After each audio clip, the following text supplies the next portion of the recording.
अस्सलामुअलैकुम जी, क्या हाल है। उम्मीद करता हूँ सब ठीक ठाक खैर आफियत से होंगे। मेरी दुआ है जहाँ तक खुदा की खुदाई है अमन सुकून और सलामती रहे।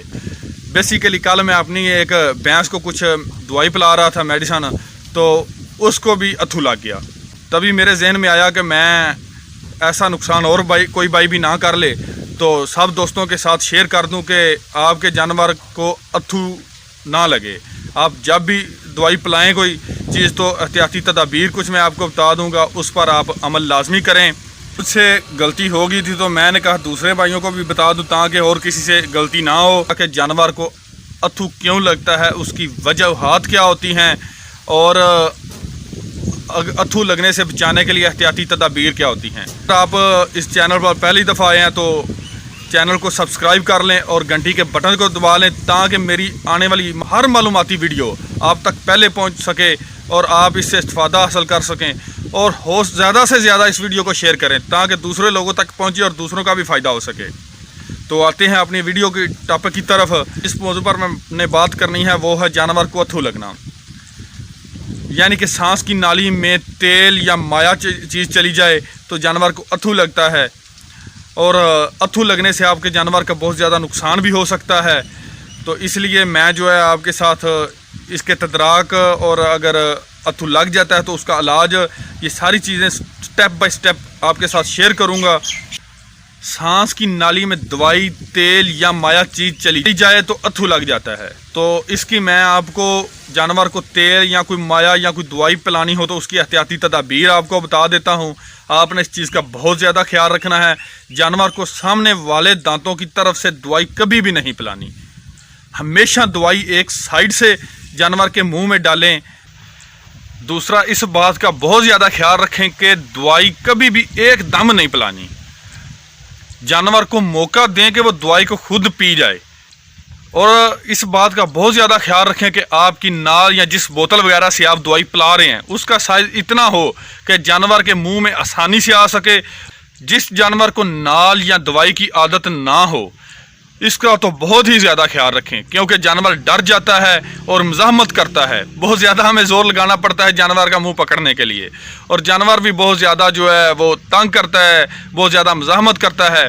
तो इस वजह से भी अक्सर जो है ना, जब ज़बरदस्ती जानवर को दवाई पिलाते हैं तो वो दवाई सांस की नाली में जाने का बहुत ज़्यादा ख़तरा रहता है और अक्सर चली जाती है। और एक बात मैं आपके साथ और भी शेयर कर दूं कि जब भी दवाई पिलाएं, अमूमन हमारे देहातों में फार्मर में ये बात आम है कि जब भी दवाई पिलाते हैं कि ज़ुबान को पकड़ लेना है, लेकिन साइंसी तहकीक ये कहती है और मैंने खुद भी इस बात का तजर्बा किया है कि जानवर की कभी भी ज़ुबान नहीं पकड़नी चाहिए। जब भी जानवर को दवाई पिलाएं तो उसकी ज़ुबान ना पकड़ें। ज़ुबान पकड़ने की वजह से ही खासकर दवाई उसके फेफड़ों में जाने का ज़्यादा ख़तरा होता है। इसलिए जानवर को दवाई पिलाते हुए सिर्फ ये है कि मकदार थोड़ी थोड़ी पिलाएं ताकि जानवर खुद उसको पी ले या निगल ले, लेकिन ज़्यादा मकदार ना पिलाएं। और इस बात का ख्याल रखें कि आपने जानवर की ज़ुबान नहीं पकड़नी और जानवर का मुँह भी बहुत ज़्यादा ऊँचा ना कर दें। बाद हमारे फार्मर दोस्त जो हैं जब भी दवाई पिलाते हैं तो जानवर का मुंह बहुत ज़्यादा ऊंचा उठा देते हैं। इससे भी उसकी सांस की नाली में दवाई जाने का ख़तरा ज़्यादा होता है। इसलिए जानवर की ज़ुबान भी नहीं पकड़नी और उसका मुंह बहुत ज़्यादा ऊंचा भी नहीं करना। कोशिश करें कि दवाई की मकदार इतनी ही हो जितनी जानवर एक घूंट में पी सके। बार बार दे लें। अगर आपने ज़्यादा दवाई देनी है तो उस नाल में डाल के बार बार दे लें, लेकिन नाल में सिर्फ इतनी दवाई ही डालें जो जानवर एक घूंट में पी जाए।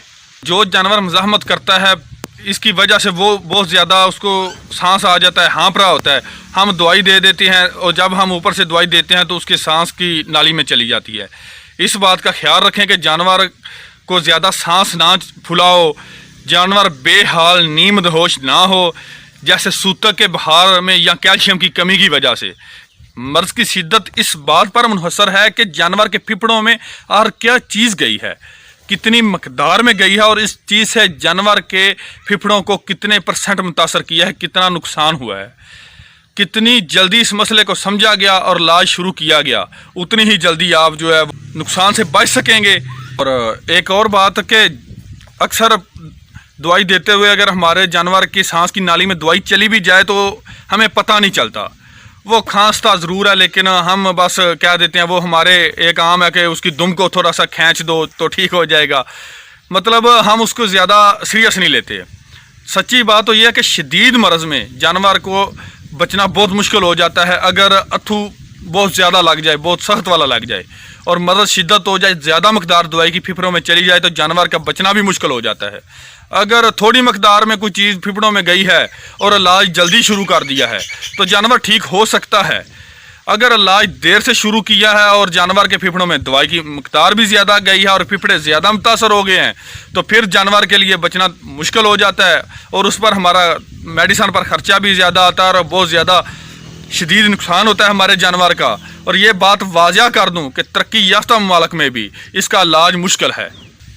اس کے علاوہ خدا نہ خواستہ اگر آپ سے ایسی کوئی غلطی ہو بھی گئی ہے، جانور کو اتھو وغیرہ لگ بھی گیا ہے تو فوراً مستند ڈاکٹر سے رجوع کریں اور نمونیا ہونے یا مرض کے بگڑنے کا انتظار نہ کریں۔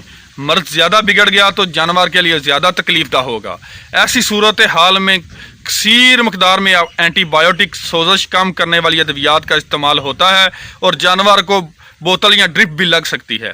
اس مسئلے کو انتہائی سنجیدہ لیں اور وقت کا ضیاع نہ کریں۔ اگر جانور کے پھپھڑوں میں دوائی چلی جائے تو یہ نشانیاں علامات ہوتی ہیں۔ میں آپ کو وہ نشانیاں وہ علامات بتا دیتا ہوں کہ آپ کو پتہ چل جائے کہ آپ کے جانور کے پھپھڑوں میں واقعہ ہی دوائی چلی گئی ہے اور اس کا آپ کو علاج شروع کرنا چاہیے۔ جی اس کی میں آپ کے علامات بتا دیتا ہوں کہ آپ کے جانور کی اگر سانس کی نالی میں دوائی چلی گئی ہے تو اس کی نشانیاں کیا ہیں، آپ کو کیسے پتہ چل سکتا ہے، کیسے آپ آبزرو کر سکتے ہیں کہ ہمارے جانور کی سانس کی نالی میں دوائی چلی گئی ہے۔ تو اس کے لیے آپ کے جانور کو سانس لینے میں دشواری ہوگی، منہ کھول کر سانس لے گا، اکثر منہ سے جاگ تیز تیز سانس لینا، جانور کو تکلیف میں ہونا، کھانا پینا اور دودھ بالکل کم کر دینا۔ جانور کی سانس کی نالی میں دوائی چلی جانے کی علامات گل گھوٹو سے ملتی جلتی ہیں، لیکن آپ کو پتہ ہوگا کہ میں نے کچھ دن پہلے جانور کو دوائی پلائی ہے جس وجہ سے یہ ہوا ہے۔ اس لیے اس بات کا آپ کو خیال رکھنا ہے کہ اگر آپ کے جانور میں یہ جو نشانیاں میں نے بتائی ہیں، یہ نشانیاں آپ کے جانور میں موجود ہیں تو آپ نے اس کا فی الفور علاج شروع کر دینا ہے اور اپنے جانور کو جلد از جلد بچانا ہے۔ اس سے آپ کا بہت سارا پیسہ اور وقت بچ جائے گا۔ اسی لیے جب بھی آپ کو پتہ چل جائے تو اپنے جانور کا بہت زیادہ خیال رکھیں۔ اللہ تعالیٰ آپ کے جان و مال میں برکت فرمائے۔ آپ کی دعاؤں کا طلبگار ہوں، چاہتے چاہیے آپ کی۔ والسلام، اللہ حافظ۔